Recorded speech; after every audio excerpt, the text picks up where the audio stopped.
intimate group.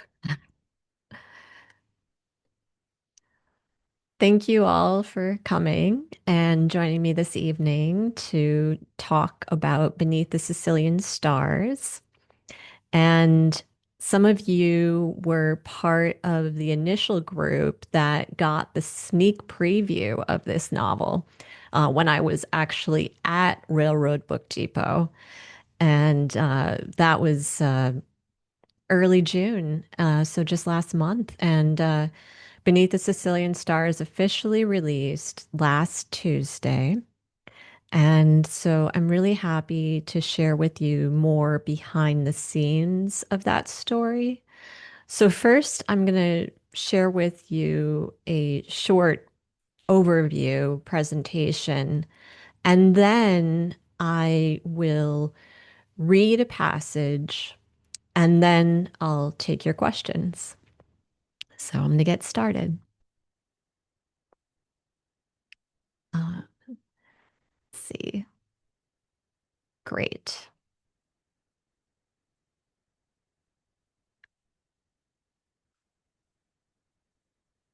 All right.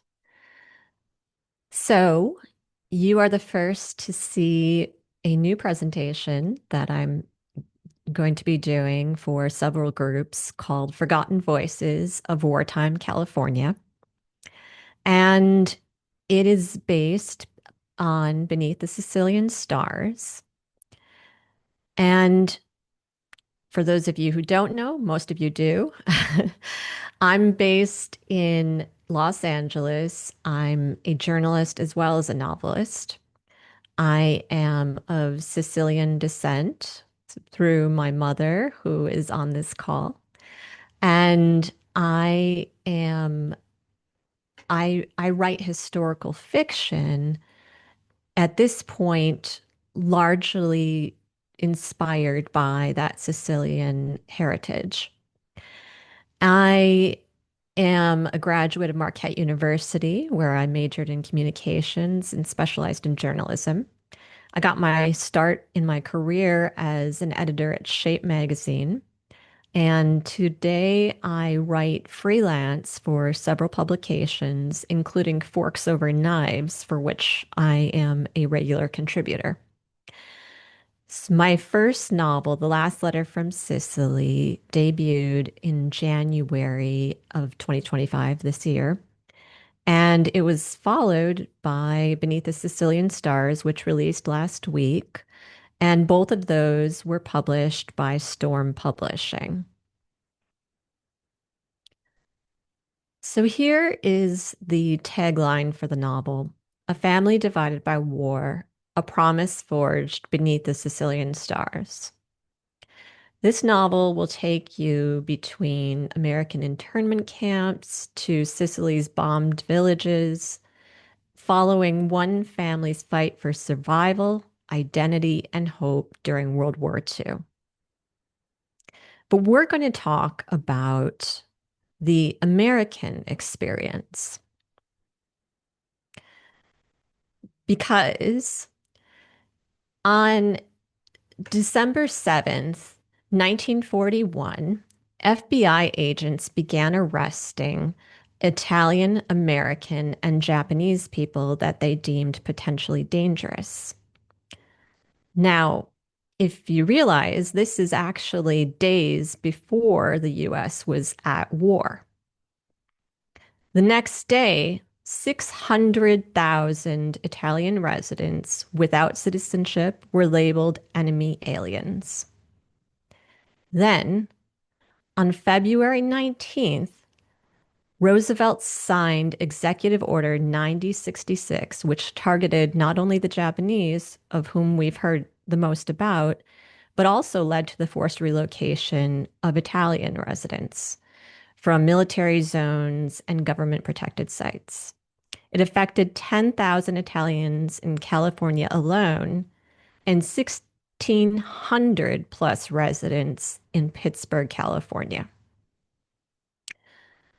So, Pittsburgh, here's a headline that actually ran on February 5th, 1942, and it lays out how Pittsburgh Italians were going to be hard hit by these restrictions as well as an evacuation order. This comprised 22% of the population. They were displaced by orders by the government and told that they needed to relocate immediately, well, within days, to places that were outside of the radius. Now, Pittsburgh was evacuated because of the placement of Camp Stoneman and the steel mill.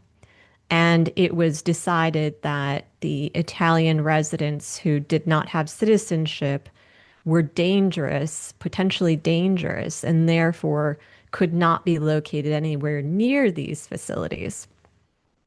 So they were told they had to relocate, and people left and moved to places outside of Pittsburgh, including Concord and Oakley. The local newspaper printed their faces like mugshots, and fishermen were banned from their livelihoods. So I want to talk about a little bit about Lawrence de Stasi, whose book Una Storia Segreta actually inspired me to go down this path. I was researching for my first novel, The Last Letter from Sicily, and I stumbled on this book and I fell down a research rabbit hole. I wanted to figure out how I could incorporate it into my first novel, this idea that people were displaced and even interned, but it didn't fit the context. That novel was set between Milwaukee and Porticello, Sicily, and it just didn't have a place. And so there needed to be a second novel. Now, as a Californian, and I had been in California for about 20 years when I embarked on this book, and I wondered why I hadn't heard about this. And it's a question that also bothered Lawrence de Stasi, who was a historian and author and activist who has unfortunately passed away in May of this year. I had a chance to speak with Mr. DeStasi just a month prior to his passing and interview him. And you can find that article on my website in my blog. But a little bit about his experience. His father came to the US from Italy, and yet he'd heard nothing about this. So he began digging through records and archives and started collecting testimonials of people like some of you on this call who had ancestors who were uprooted and even interned. And he created a traveling exhibition called Una Storia Segreta, which is Italian for secret story and hidden history. And that exhibit traveled all around the country, and it's been retired to the upstairs part of the Pittsburgh Historical Museum. So maybe if you ask Vince Ferrante nicely, he might take you upstairs to give you a look.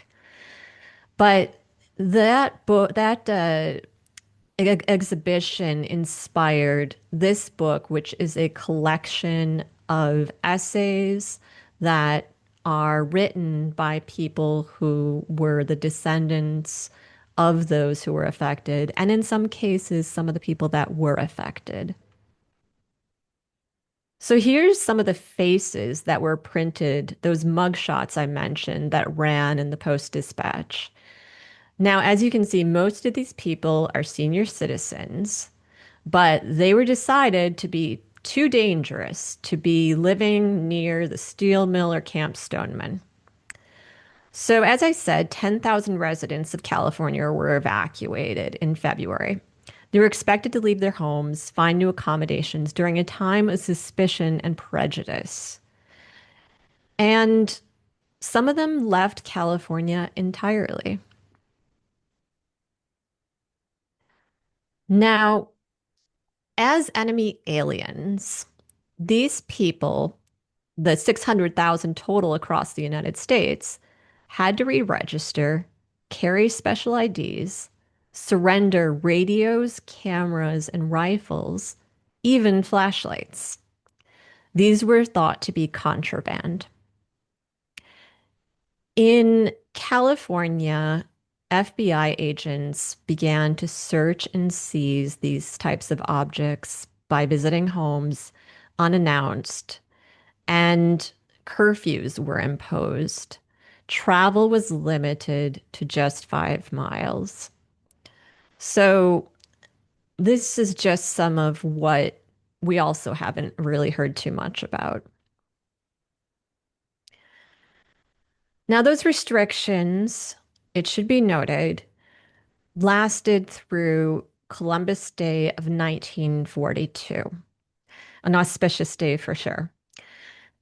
The There was a woman named Rose Scudero, who some of you might know, who at 12 years old was forced to leave Pittsburgh with her mother because her mother was an enemy alien. And because her father, they didn't believe that her father would be able to take care of her himself. She had to go and live with her mother, and they went to Concord. So after Columbus Day, when the classification had ended, the evacuation orders were lifted. But in many cases, these people didn't have homes to go back to because if both of them were enemy aliens, they had to leave their homes and move elsewhere. And so some of them never returned to Pittsburgh. But in the case of Rose, she, they called her Paul Revere, and I say here Paula Revere, because she went throughout the neighborhood, knocking on doors, through the streets, sharing the news that Italians could go home. She is said to have shouted out, "You can go home now." So that's that's the story of the evacuations that occurred in the area. But as we know, even though it ran between February through October, there was lasting damage that was done. And a lot of communities lost trust and still felt alienated as former aliens in their communities. Here's something that Mr. DeStassi said to me. He said, during wartime, anything can be justified. This happened despite the denial and attempts to hide it. So just something to keep in mind. Internment. Here on the left is a map that contains the sites that were selected for internment camps. As you can see, they were widespread. And as I mentioned early on, December 7th, yes, is remembered for Pearl Harbor, but it's on that same day that the so-called potentially dangerous Japanese, German, and Italian residents began getting arrested and sent to these internment camps. And many of them, despite the fact that back home their family members may have been able to return home, these men spent years in many cases imprisoned, some through the duration of the war. And the government justified this under Title 50 of the U.S. Code. It's a law that traces back to the Alien and Sedition Acts of 1798. So, for some of us, that may sound familiar because that is the same law that has been invoked in the current alien enemy orders that have happened. Here's an example of someone who was interned. Carmelo Ilacqua was someone in Santa Clara County who was taken in the middle of the night in December of 1941. And he was a an employee of the Italian consulate. So there had been watch lists that the FBI had developed since 1939. Again, far before the countries were at war. And the FBI had decided that these people that were on their list were potentially dangerous. And this included members of the Italian veterans clubs, despite the fact that Italy was on the same side as the US during World War I. There were also, in Carmelo's case, employees of the consulate, journalists, and um, even the opera singer Ezio Pinza, who was arrested by the FBI just a week before his concert tour. He was accused of sending coded messages to the enemy. So he was not ultimately interned, but he was arrested for a time and labeled as a dangerous enemy alien. Ironically, he was later invited to sing the national anthem at New York City's World War II Victory Parade. So, among the people that were interned um, were 1,000 Italian nationals. And I include this in Beneath the Sicilian Stars in the case of Aldo. So when war broke out in Europe in 1939, German and Italian merchant sailors docked in US ports were left stranded with the the British government blocking their return home. In response, some of the crews actually damaged their own ships to keep them out of British hands. And the US responded by placing them in custody. Around 1,000 Italians were placed at Fort Missoula internment camp. And this is May 1941, again, far before the US had entered World War II. So the Italian um, the Italians who were rounded up called Fort Missoula Bella Vista, and that, of course, means beautiful view. And that was after enduring the imprisonment initially at Ellis Island. It was a beautiful view, as you can see, but one that was marred by barbed wire. At least the food was good. Among those folks that were interned from one of the luxury liners that was apprehended, there were some world-class chefs. And so they put them to work cooking. And so, as you can see on the left, there's a menu and it's in Italian. And on the menu regularly were things like veal parmesan and beefsteak. And these were things that were actually rationed elsewhere in the United States. And there was entertainment. This also comes up in Beneath the Sicilian Stars. So, between chores like laundry and cooking, many of the men maintained their morale by organizing plays and concerts, which were occasionally attended by the townspeople. As you can see, there's a dress behind that man to whom they are applying makeup. The men would dress up in dresses and act out the parts of women as well. And they did everything from uh, plays and skits to musicals and opera. If you want to learn more about the experience at these internment camps, here are three really good resources. Alien Place by Carol Van Valkenburg. Unknown Internment by Stephen Fox, which actually contains oral history, which is really great because you can read the words of the men who were interned. And then Lawrence Destasi again wrote Branded. And that also details some of the FBI files that he was able to uncover through his research. Finally, Potentially Dangerous is an excellent documentary, and some of it was filmed in Pittsburgh. And the filmmaker actually interviewed several Contra Costa residents for this documentary. And you can find it and stream it for free at potentiallydangerousfilm.com. So here's a postscript. There was there was enough news surrounding the Una Storia Secreta exhibition.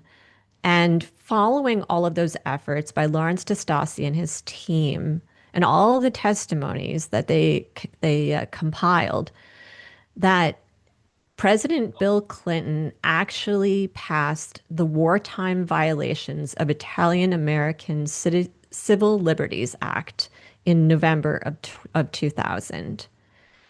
Now, there were no reparations distributed, but the act actually acknowledged that injustices were suffered by Italian Americans during the war.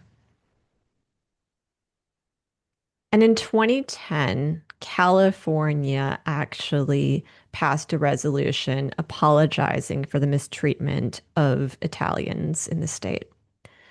And here's some of the language that was in there, that this was a formal acknowledgement that the treatment represents a fundamental injustice against Italian Americans, and that there are deep regrets for these acts. And this is a reaffirmation of a commitment to preserving the rights of all people and celebrating their contributions. So, um, before we move on to a passage, I don't know if anybody wants to ask any questions right now before we move forward, or I can just move forward.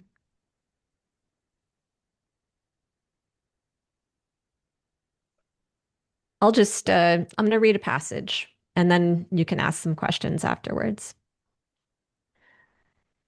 So here's from chapter 1, December 7th, 1941, Pittsburg, California.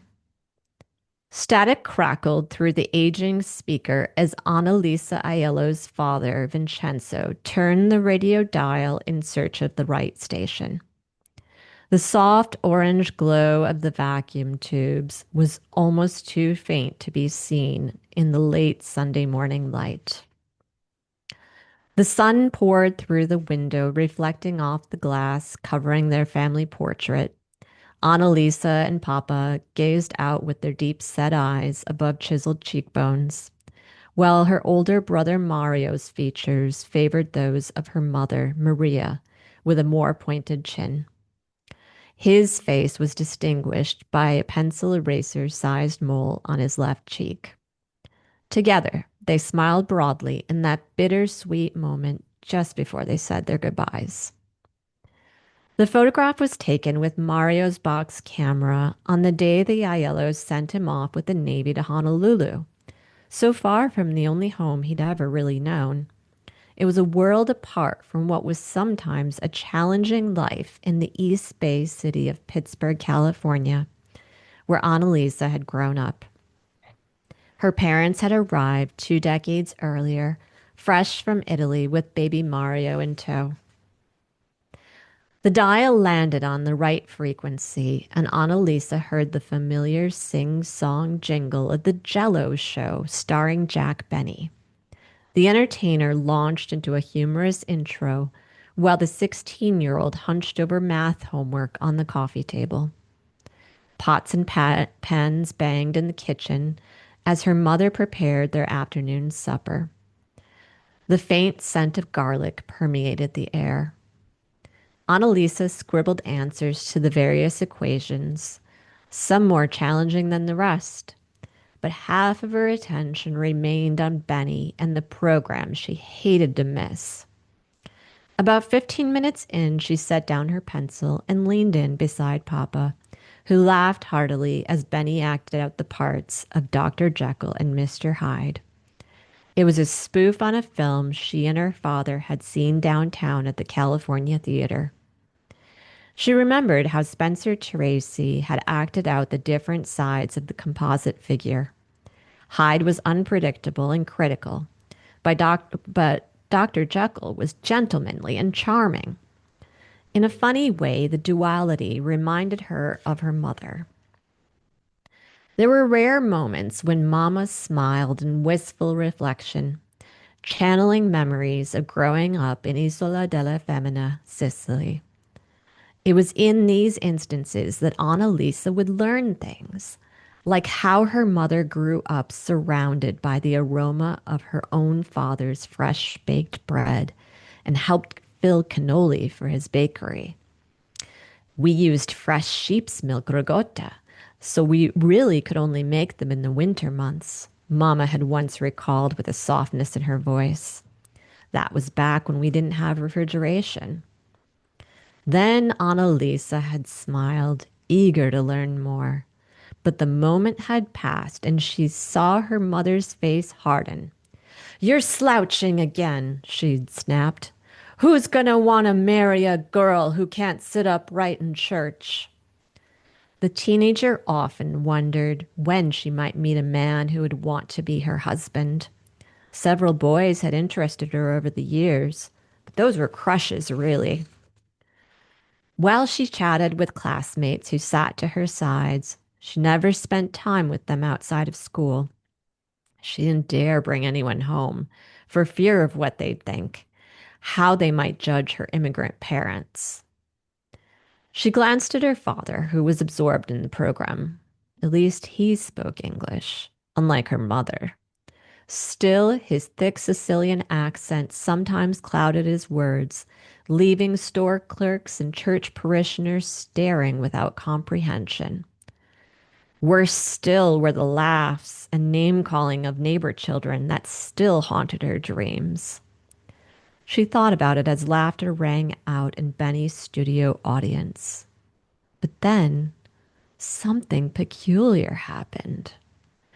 Benny was cut off mid sentence as another man's clipped voice suddenly took command over the airwaves. We interrupt this program to bring you this special announcement live from Honolulu, Hawaii.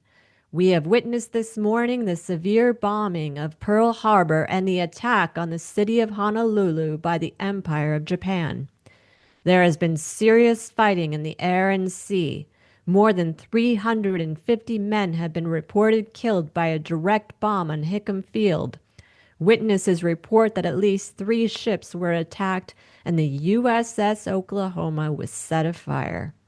This is a developing story. Benny's monologue resumed along with the laughter. It was as if the whole event hadn't happened. But at that same moment, Annalisa's pale brown eyes met those of her father. Something terrible had happened in Honolulu. And that's it. So, Irene, I think you can unmute everyone. Um, Uh, okay, let me unmute everyone. Okay. Well, like they unmute themselves. they Okay. have to unmute themselves in this Yeah, case, I yeah, think. yeah, yeah. They have to unmute. Yeah. So, thank you for listening and reading for those of you who have read. I wonder if any of you have some questions at this point, or if you just want to chat.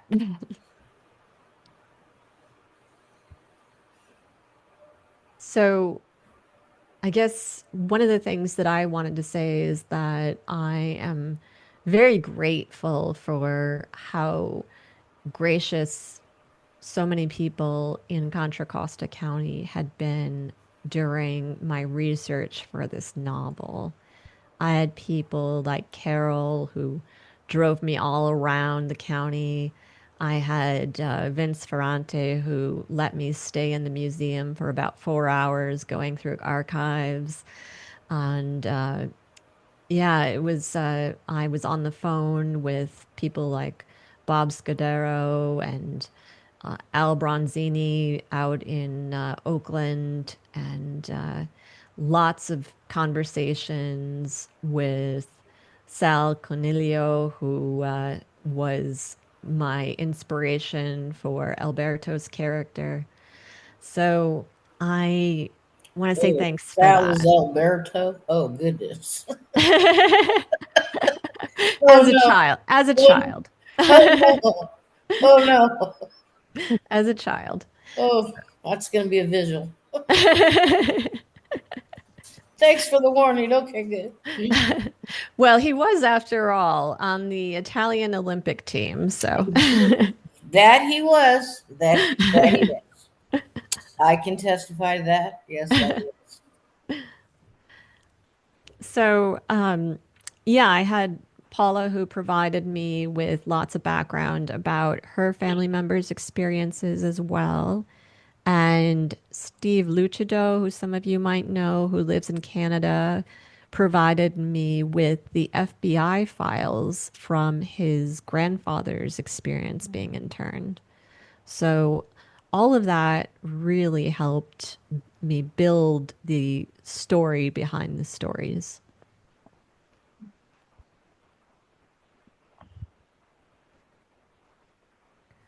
Some So feedback from the customer that read your book. I cannot put it down. So thank yeah, you. and yeah, thanks for a lot of the information. It's just like I feel like we're learning Pittsburgh. Like we see Pittsburgh differently now. Like wow, this is amazing. Yeah. Yeah, yeah. Hey Tia. Oh, I got company now. No, my therapist.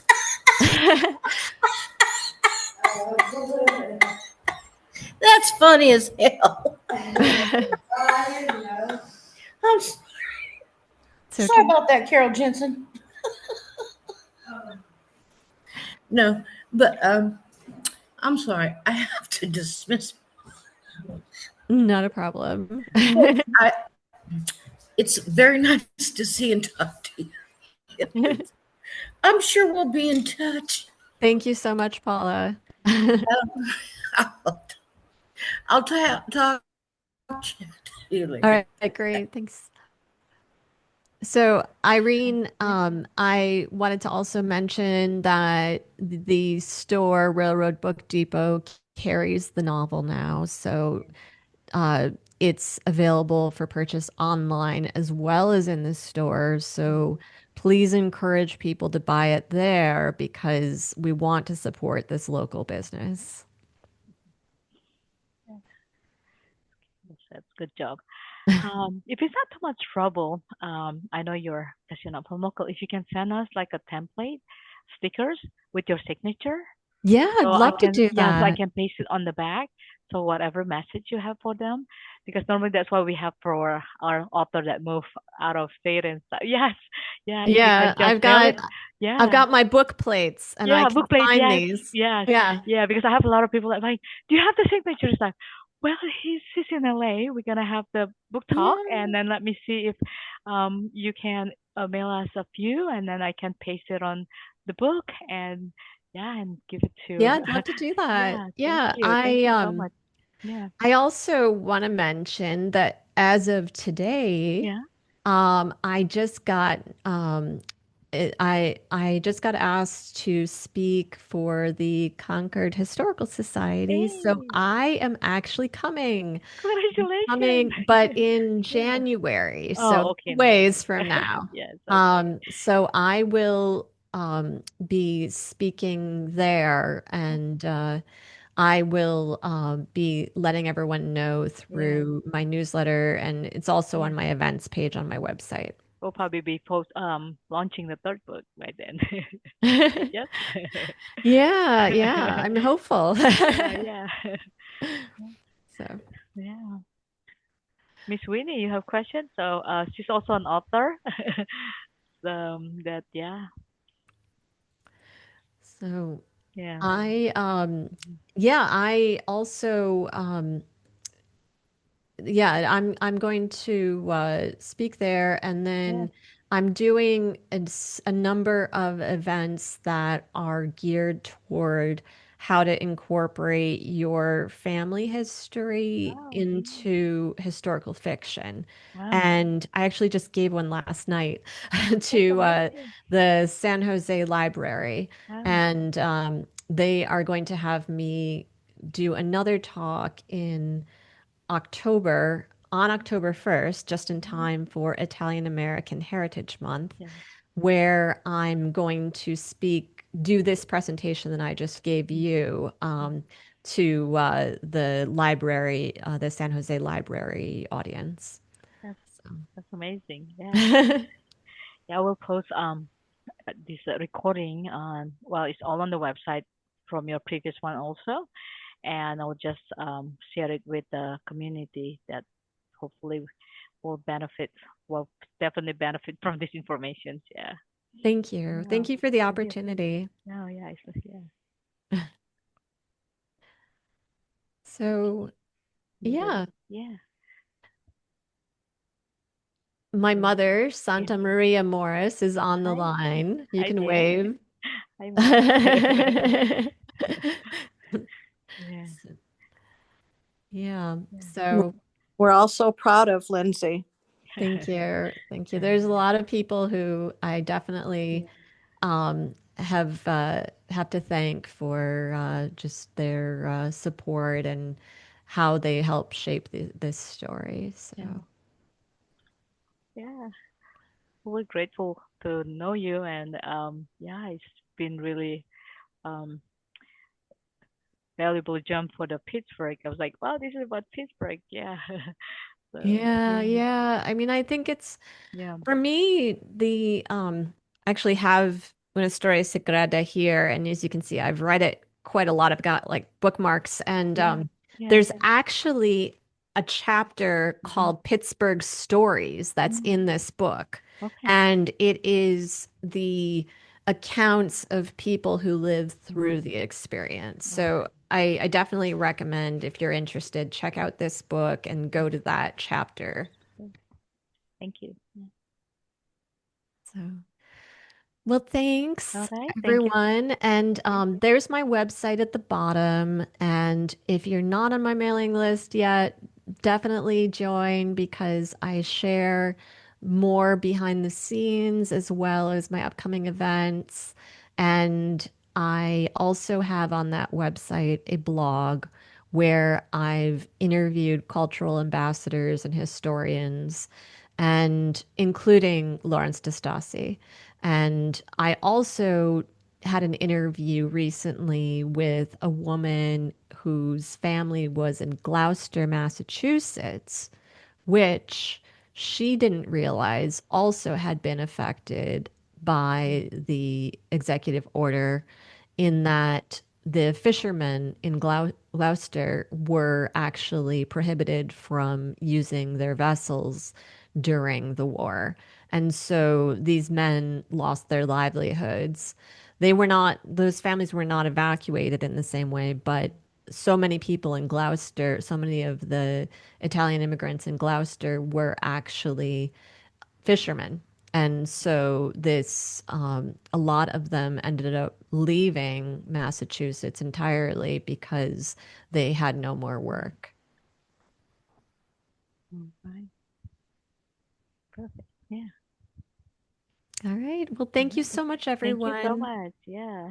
Have a good Mhm. night. Good night.